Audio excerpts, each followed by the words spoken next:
When I was just a baby, I was busy just being me. I didn't care what people thought. I just enjoyed being free. Hi, I'm L Nichols, like L, like the letter, pronouns they, them, and non-binary transmasculine. My name is A.R. Herbert. My pronouns are they, them, and I identify as non-binary, gender fluid. My name is Arkanoy Dante Guzman, and I identify as a trans, non-binary, Latina or Latinx individual. My name is Amira Neal. I identify as a trans woman. My pronouns are she, her, hers. My name is Griffin. I use he, they pronouns, and I identify as non-binary. My name is Luca. My pronouns are he, they, and I identify as a non-binary trans man.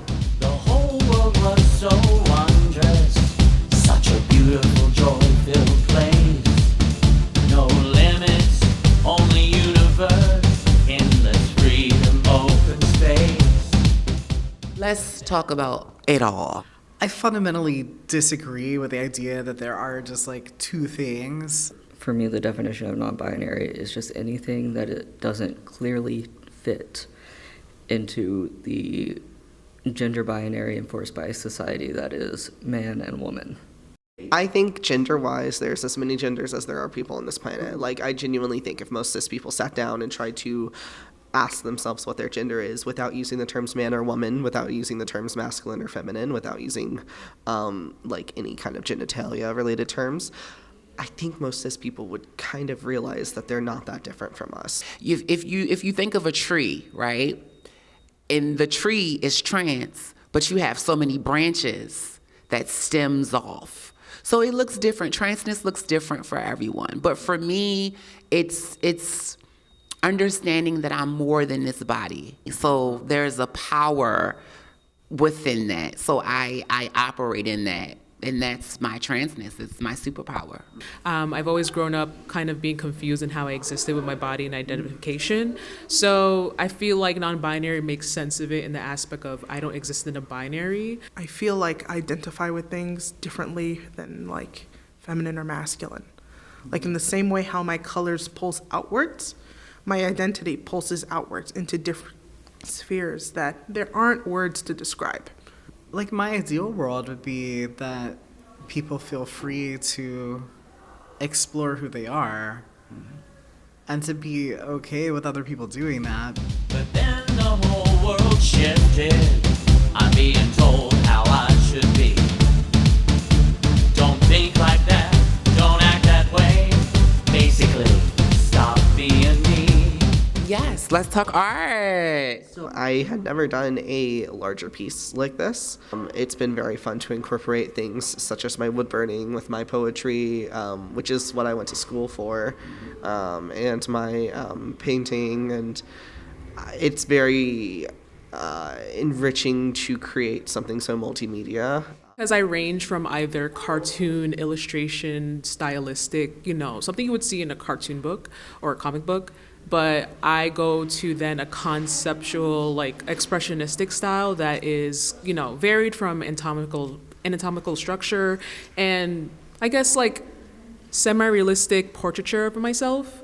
It's very representative of pretty much just, I guess, the weird trippiness that I feel within my body. But I have gotten to this place within my art now that I want it to represent love and hope because I'm trying to remind myself that I'm full of that. So I have two graphic novels that are out. My first one's about growing up queer and trans in Louisiana. But the reason I started publishing is because my friends encouraged me. If you look at my comics, I usually draw myself as a little rag doll.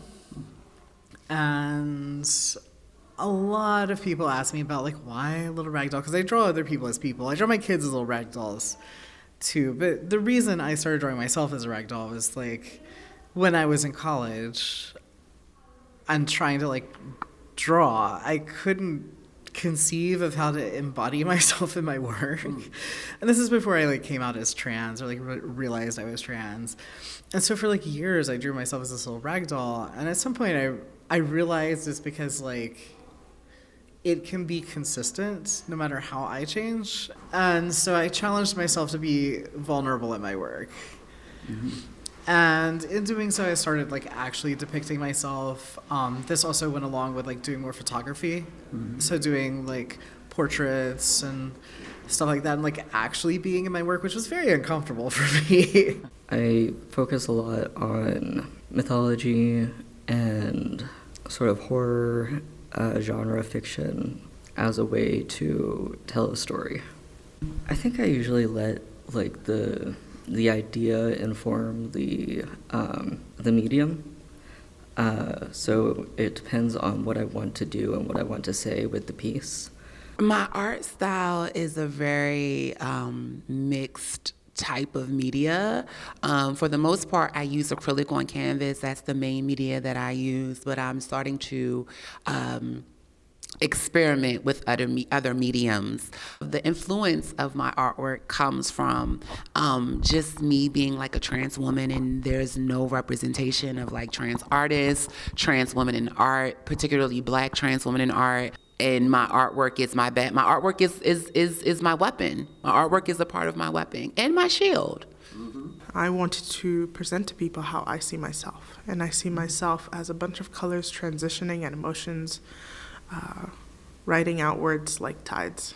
That I really like the idea of my artwork being almost like an illusion. Where up close it looks like just chaos. But from far away, the image comes together and the colors come together more. It's kind of like a pixelated image on the internet. My favorite art style that I'm leaning on right now is my cubic art style, which I just call blocks. I make a piece of artwork and then I turn it into cubes. And why do I turn it into cubes? Because I realized that the stress of making a one-to-one copy of the artwork that I made was causing me too much stress. I was ending up not making the art. And then I was like, what if I just made it so that I didn't have to focus on the details, but you could still get a feel for the entire painting? And that's where Blocks was born. Oh, please show me how to get back out where it's clear. And from deep within my soul, a quiet voice says, I'm here. Just in general, I've always been a creative, artistic person. My mom has so many stories of me, like as a kid, like painting and like making little storybooks and things like that. I mean, I wasn't always what I would say good at art. I kind of more so say I was very stubborn with it. We deserve to have a heaven on earth, if that makes sense. Yes. And so that being said, I just feel like it's been hard growing up with the things I've been through. I've been through a dysfunctional family. I don't really talk to my family. I ran away when I was 17, and the only people that's really helped me is my friends because they just care to have a heart. I guess I can start from like when I was young. Like I've always drawn, right? I started drawing when I remember like very specifically around like kindergarten, first grade, being like, I'm gonna try to learn how to draw. My 5th grade teacher taught me watercolor, right? And so I've always done watercolor, which I still really like. It blends well with drawing. It was when I was in college that I really like started drawing more to just kind of cope with life. It's like work through my feelings, work through my thoughts. I think I've been drawing just ever since I could hold a pencil or a crayon or whatever. You know, when I was in middle school, I was going through a sort of emo phase. I was very interested in anything that was bloody, gory. And then I kind of grew out of that a little bit, but I realized I really liked the storytelling that you can do with horror.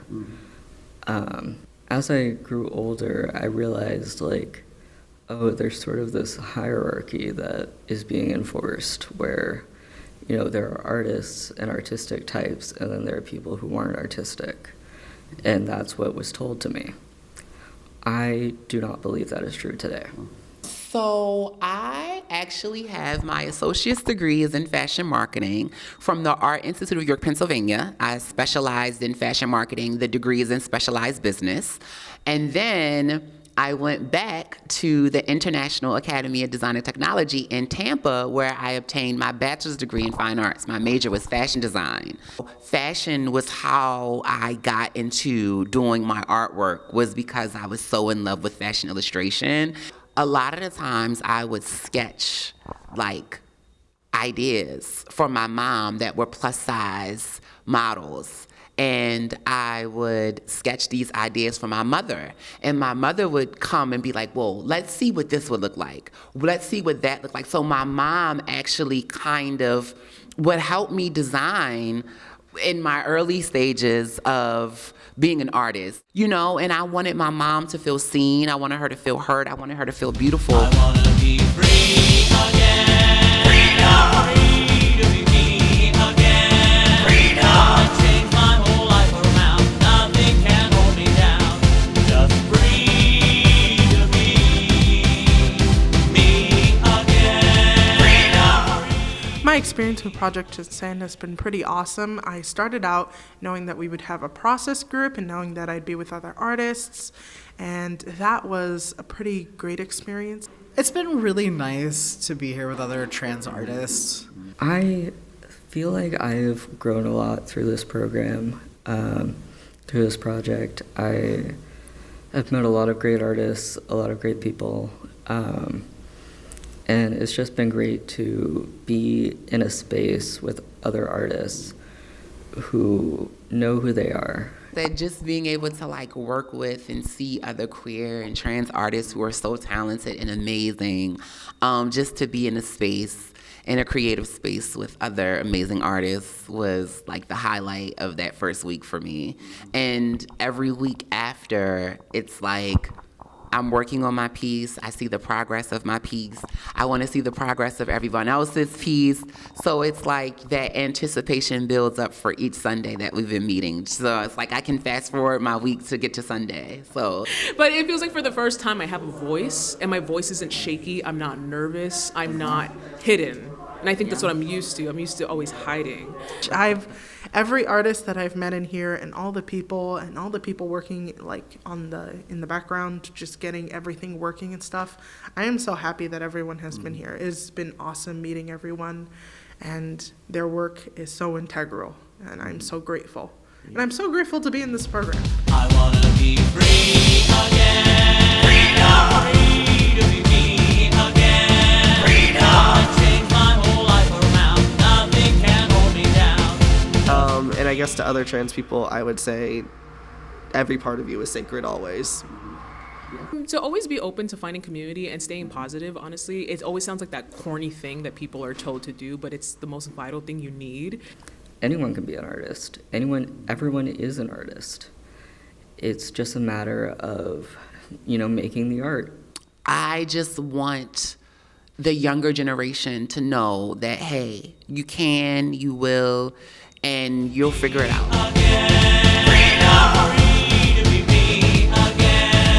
I just want to say trans rights now.